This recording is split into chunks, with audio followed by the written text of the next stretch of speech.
You're tuned in to the It's Real podcast with your hosts, Kayla Calendar and Andrew Yagi. Each week, we'll talk about what happens behind the scenes working full-time in real estate and share with you real-life stories, our successes and failures as we work to help consumers and industry professionals reach their real estate and real-life goals. Here we go. We're on episode 101, Andy. How do you feel about that? I feel like we've made it.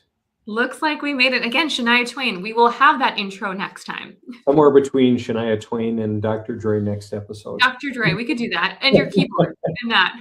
I love it. I love it. We'll do music one day, Kayla. We will. I don't know if I'll play the tambourine or sing or what. I could play the flute. Yeah. Cowbell, spoons. We'll get some variety. We'll get something going. But I'm excited for today's episode. This is going to be a little bit different, a little dive into an interrogation / questioning of each other today. And so I'm excited for that. But before... I'm a little nervous since I'm in the hot seat. Don't be nervous, Andy. I'm interviewing you today. You don't have to be nervous. I won't ask you. I did offer to give you the questions beforehand, and you said no. So you said we had a time constraint, so it's like, boy, we better get on with the episode, Kayla. Because hey, I think things are getting a little busier. I know I get about 10 emails in my inbox every day talking about it's time to refinance. Rates are the lowest they've been in 4 years. Kayla, should I refi? It just depends on your situation. Yes and no. It depends. We are seeing a lot of people that are inquiring, even people that can save a couple $100s per month. Some are saying no, they want to wait and see what happens. And it's been busy with a lot of conversations. Even the clients that shouldn't refinance now, it's still worth a conversation to say, hey, I know what you're seeing and hearing. Probably not the time, but let's talk about this in the next, month or two. Let's keep our pulse on it. So yeah, it's heating up though. Are you seeing the market pick up in your neck of the woods? Yeah, we're certainly seeing more homes hit the market, more individuals who are getting curious about buying. I think just this week I met with 3 sellers, actually just in the last couple of days, who are ready to go, ready to make a move. So yeah, I'm ready. Bring it on. It's heating up, and I had 3 contracts this week, all with seller concessions. I just got another one for $4,000. We're seeing people being able to take the time to think about the purchase and negotiate, and that's fun to see. But I am feeling that this year, people aren't going to have the time to be thoughtful as much as they have in the past because of the competition with rate softening. So yeah, I just about an hour ago in my office had a couple, and we were talking about the market, and of course everyone who's selling, we want as much money as possible. Buyers want the best deal. Sellers don't want to give, and we just talk about what it's been like and how it seems like ancient history, but 21, 22, 23 or so, just how crazy the market was, and just how I don't miss that market. I mean, there were some nice pieces to it, but boy, it's a more relaxed market where we have time to be a little bit more deliberate, to look at our options, and it's better. It makes a difference when people can think about the biggest purchase of their lives. It does. So, okay. Well, knowing that we're on a time constraint, because Kayla always has to go to the next thing, I want to dive in. Let's do this. And I've had people say, I wish you guys talked more personal. I love when you guys kind of stray away from real estate, but it's not even that. I think that you and I are both people that want what's best for everybody. We're always excelling, wanting to be better, and making too much so sometimes. Yeah, sometimes. But I think today we want our audience to just let's get to know Andy a little bit today. And we're going to do a little, maybe rapid fire, depending how quickly you decide to answer these questions. But I think it's important that our audience gets to know us. They get to know us on a deeper level, because we put out 100 episodes. We're one-on-one. Let's get to know the people behind the microphones, right? Do it. Let's do it. Okay, Andy, I'm going to start. Okay. Here we go. I don't know. You don't even seem nervous. You're just so chill. Okay. What is something, Andy, that you've changed your mind about in the last 5 years? Oh boy, something. That is Yeah, a I told deep, you. that is a deep question right off the bat, Kayla. Well, I'll ease into it after here. So deep. Okay. All right. What is something that I've changed my mind about in the last 5 years? Um, boy, I you're told really, you. you're really putting me in a spot. We can come back to it. I would say just as I've made some big changes, 5 going on 6 years in real estate. Um, just in terms of career and finality and some of that. Like I jumped into funeral service, grew up on a family farm, worked in funeral service, and I thought, hey, this is something that I'm making a lifelong commitment to. Yeah. And then circumstances change, life changes, and hey, I'm always open to growth. I'm open to different opportunities. Um, so I think that just the whole career and whole life path in general for me is, Hmm. something that probably took a big shift, Yeah. but 5 going on 6 years. That's what I was thinking you would say was that just the career shift.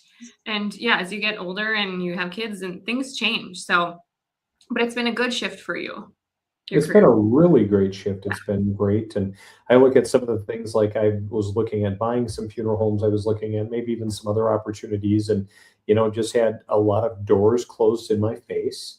I've had some friends and other people that say, wow, you seem to succeed where I tend to struggle. And boy, you're just everything you do goes very well. But rarely do individuals ever see, all of, the failures and all of the things that don't go right, Kayla. Exactly. And there are a ton of them. I've had a ton of things that haven't gone my way. Um, so yeah, that's maybe my answer.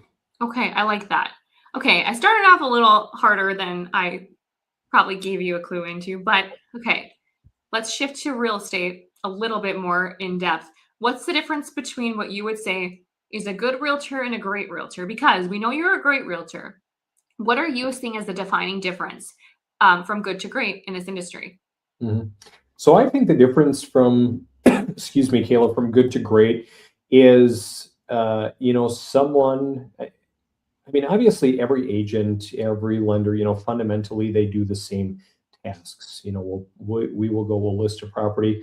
We're going to put a sign out. We're going to work to get it sold. You may, Mhm. reach your goals with any number of agents, but I think from good to great, I think two things. Excuse me. I think that number one, communication. Number two, marketing.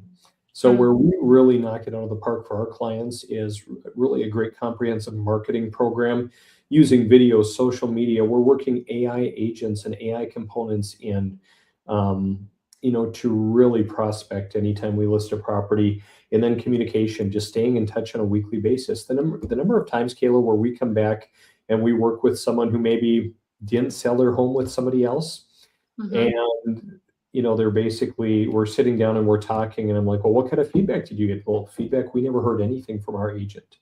It's like, well, boy, we all have access to systems that give automated feedback anytime an agent leaves it. Like, how did you get that? So communication and marketing, Kayla. Okay, and I feel like you and your team are doing that well. And before we even hopped on, you were showing me AI stuff, and I love that you guys just adopt with tech and the way that the world works. Because if you don't, you get left behind. So I I love that for you. I'm super excited about technology and AI, and I showed you a few of the rabbit holes that I've kind of been going down this week. And even it was a lot of fun visiting with my team earlier in the week as we kind of talked about AI, and I showed them some of the things that we've been working on and how it really is, not only going to set us up for success, but also our clients. Hmm. Well, and that's just it too. It's like your clients, they deserve that, And I'm excited to see what your team does because you are always on the edge of that. So, okay, should I continue with some easy ones or should I ask some hard ones? Dealer's choice.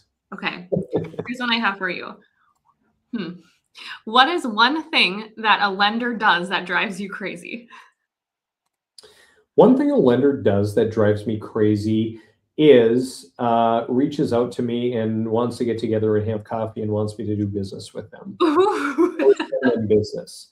Um, we get hounded by an inordinate amount of lenders, and Mm, hey, they're prospecting just as agents would probably prospect for clients. And, obviously the marketplace is very full with lenders as it is real estate agents. So obviously they see our team is growing. We've got a lot of momentum. We're doing a lot of things right.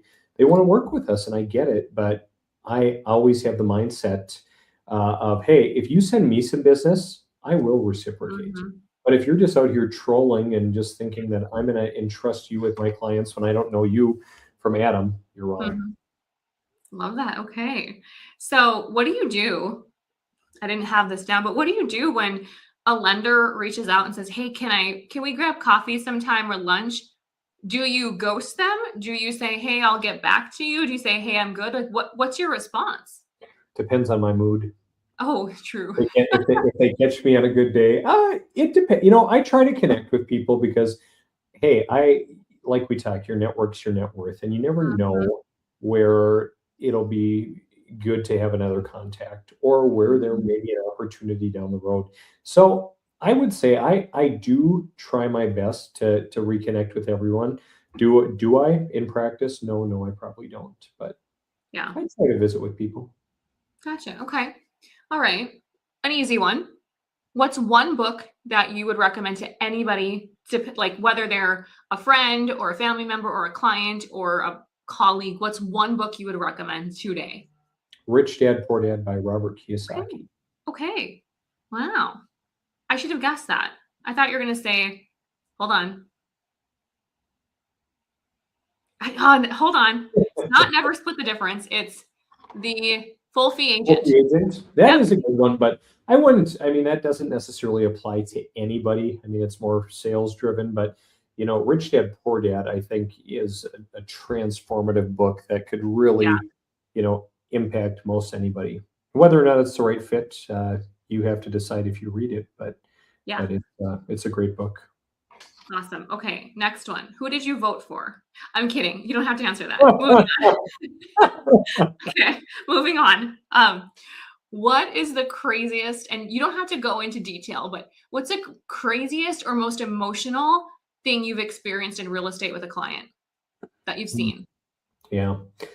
I on a few occasions I would say, and I've shared this several times, and I never downplay how difficult death is, Kayla. And I know that you've had a lot of loss in your family personally as well. Mhm. But having worked in funeral service for 15 years, I thought that real estate would be easier. And some days it's harder than working in funeral service.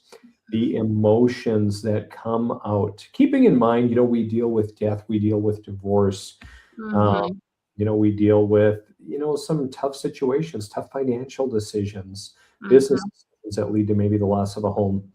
But I can think of a couple where, some individuals, something didn't go their way or deals fell apart, and just how awful uh, Mhm. some of these clients were. And, one in particular I really think of earlier in my career, and, higher end property, and just not very nice people. And I really learned because, of course, when you're young, like, I don't know about you when you got into the mortgage biz, but when I first got into real estate, like, I was like, boy, like, I'm so worried I'm going to screw something up that I'd be Mhm. up at night agonizing about things. And now it's like cool as a cucumber. Like, we're going to roll with Mhm. it, and definitely not going to let anybody walk all over you. We're just, you've got to shut it down. You've got to set expectations. You got to be that neutral party. You got to be that sounding board, but you Yes. can't let people treat you poorly.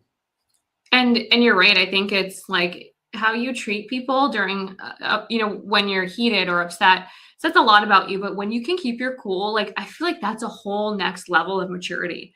Is how do you handle things when things are going wrong? Like that says so much about you. And the clients that I have that handle things like low appraisals, or you want to know what, we make mistakes every now and then, we make it right, but how they treat you with the response says so much. It's wild. So I Right love. on. Okay. So funeral service is less emotional than real estate, basically. On average, I would say from what I experienced. Okay. Good to know. I haven't been in that business, but I definitely see emotions in real estate. So, okay. What is one tech tool? So, from watches to gadgets to whatever that you've purchased in the last year that you would recommend to somebody today? Ooh, good question.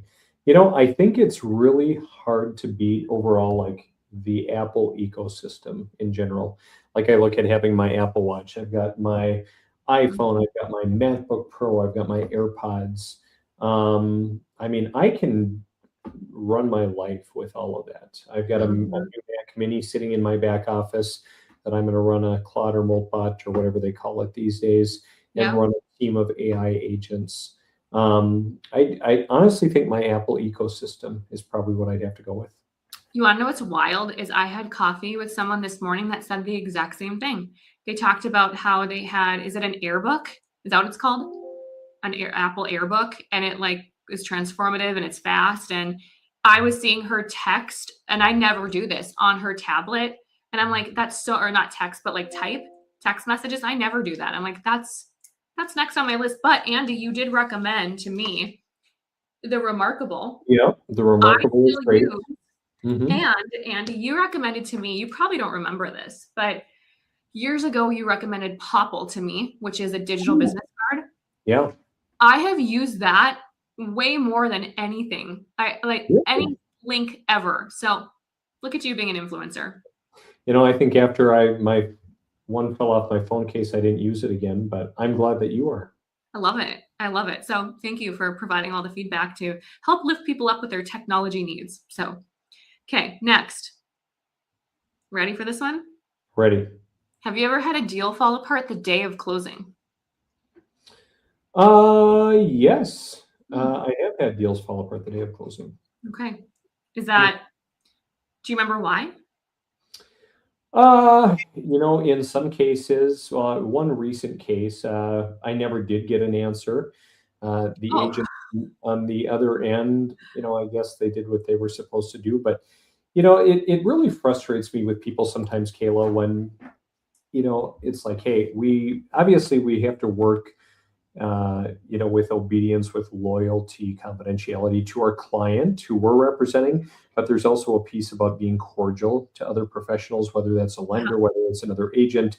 And I see some individuals, who just don't act that way and will not respond, will not pick up the phone, very cryptic. And hey, you don't owe me anything, but I'm also I'm going to remember that, down the road, especially if we're in a Mhm. competitive situation. And, there were some agents that don't have good reputations, Yeah. and it might cost their clients down the road. Mhm. Yeah, it definitely can. Interesting. Okay. What's something people assume about you that is completely wrong?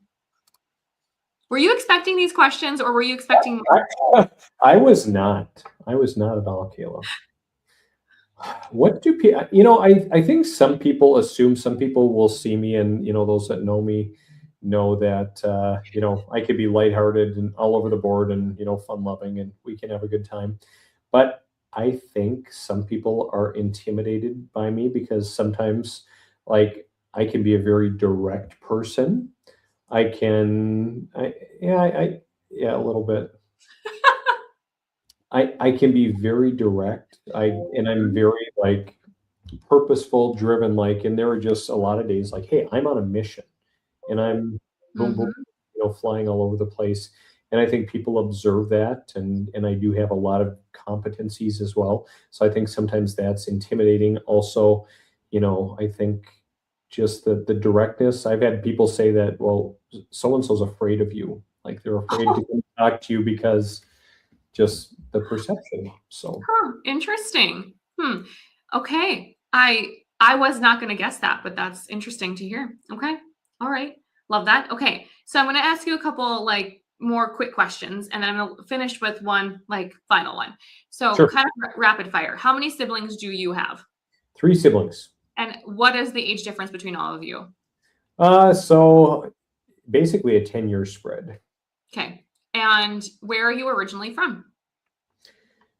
Thief River Falls. Well, kind of Brooks, Minnesota, small farm town, but Okay. we'll say Thief River because that's where I graduated high school. Okay. Okay. When you went to high school, you went to, school, junior high, high school.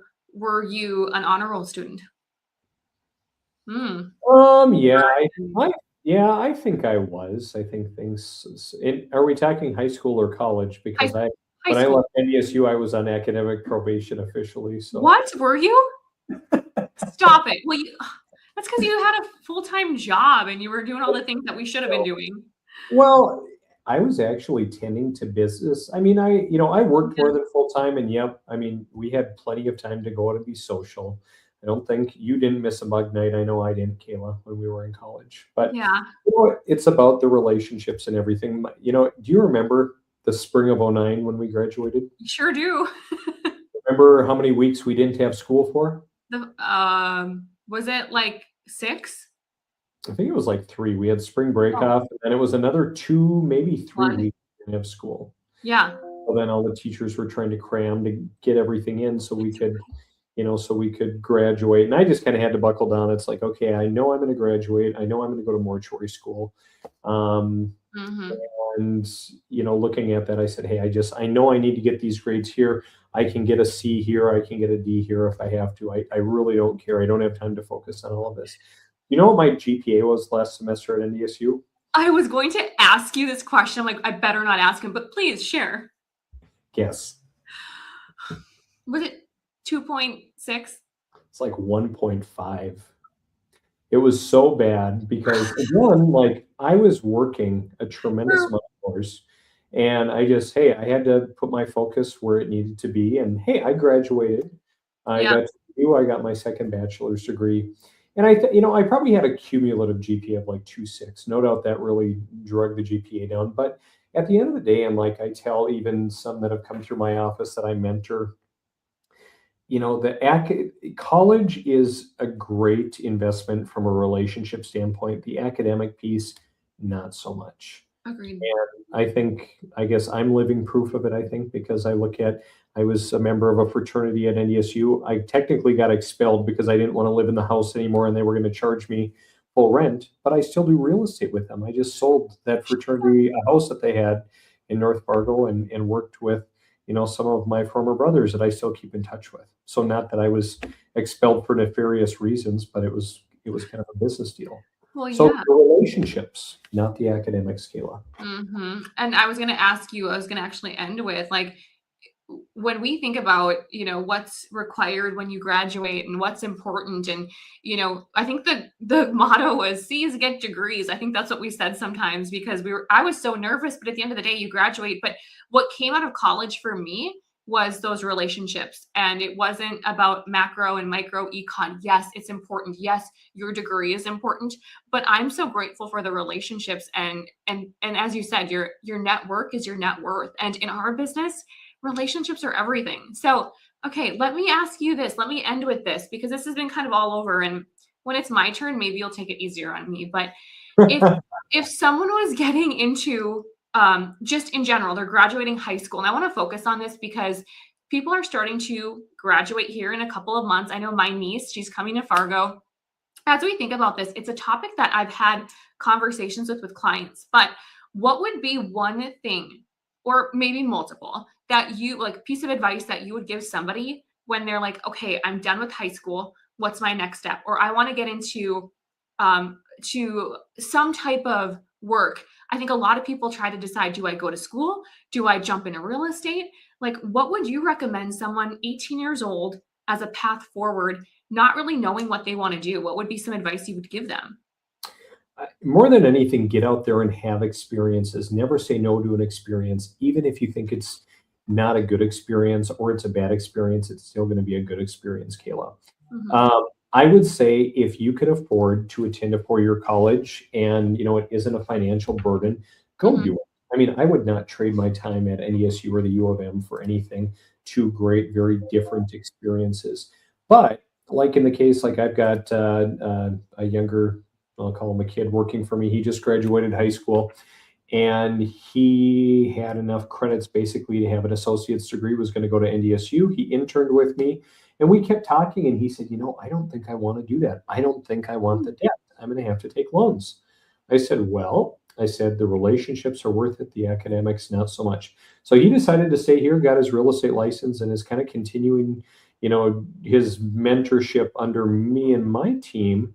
and, you know, going to get experiences different ways. I said, hey, you might think you're missing out once in a while. Go up and see your buddies on the weekend. Go up Mhm. and hang out, but get out there, get experiences, regardless of whatever path, and don't just go through the motions. Kayla, I had classmates, I'm sure you did too, that went and got 4-year degrees and went to a private school and had 100 grand in student loan debt and had nothing to show for it. That's Mhm. a bad decision. Uh, Mhm.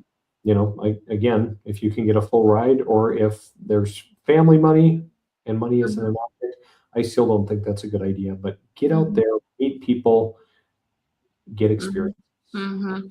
I agree. And when I look, I mean, I see credit reports every day and I see student loan debt every day. And yeah, like they get racked up for, doctors, things like that. But ultimately it's like, what do you plan to do? And if you don't have a path, not that you asked me this question, but if you don't have a path, no one says just go and spend the money. Like maybe you take a year off to think about it. Maybe you travel abroad. I never did that, but ultimately at the end of the day, it's like I see these young individuals and they're hustling and they're ready to work. And like when you have that mindset and you meet the right people, you are just one person away from your life being completely different. You just never know where a connection will lead. So I love that. Right. Okay. Okay, Andy. I did say that was the last question, but this is the last question. I want you to leave our audience with a quote or a saying, whatever it may be, that you live by or that's changed your life or influenced someone, or maybe you just heard on the radio today. Yeah. The thing that pops into my mind right away, and I don't even have it verbatim um, memorized, but it basically surrounds the fact that you need to know your worth, Kayla. So it talks about like a steak. Like you might be able to go get a steak for $12 at the grocery store. It might be 20 at the butcher. It might be $35 at, you know, a more average restaurant, or you know, you might go to a real high-end steakhouse and pay $125 for it. And ultimately, it just talks about knowing your worth. And, you know, if those around you don't see your value, go and find those that do, Mm-hmm. You're spot because on. you're worth it. You know, a lot of people, especially in society, there's so much noise, social media especially, and a lot of people, you know, sometimes get into a rut, or get into some tough times, some mental health issues, but just know that you're worth it, you're enough, and just go find the people that really light your fire and really see your value and your worth. Amen. We're going to end with that, Andy. Okay, what was it? What you thought it would be when we said let's interview each other? It was nowhere near, and we did not talk about We this. didn't talk I'm about. just hearing in the back of my mom and dad are gonna listen to this, and we had an episode last year where I think I mentioned it was like during Lent, and I said, "Boy, I feel bad. I haven't even been to church during Lent." And my parents were listening to it, and my dad told my mom he shouldn't have said that. I heard from it from my brothers, and so I can see my GPA story being another. But Kayla, I share that unapologetically, and you know, not to even say that I was a screw up, but it's just like, hey, I had to stick to business. I was working 60 to 70 hours a week just because some others were out with the flood, and volunteering. I was Yeah, down running payloader at Sandbag Central every night when I wasn't working at that's the funeral right. home. I would split a shift with one of the garbage men who was working down there, and nice guy. He brought me a piece of pizza one night. But Oh, anyway, I no, I think it was really good, Kayla. I think it was well, good. It was we fun to. didn't talk about it. And I think that's one thing, like we don't spend hours or time, invested in what we're going to talk about. When we come on here, it's kind of like, let's just talk. Let's have conversations, because I feel like that's when the authenticity really comes out. So that's key. I'll be prepared for when you interview me. Just remember next time they say payback. So what, Kayla? I would say it out loud, but your parents would probably get mad. Well, Oh, Kayla, episode 101. Thanks for all of the thought provoking conversation, and hmm. have a great rest of the week. I will if you will. Yeah. Bye.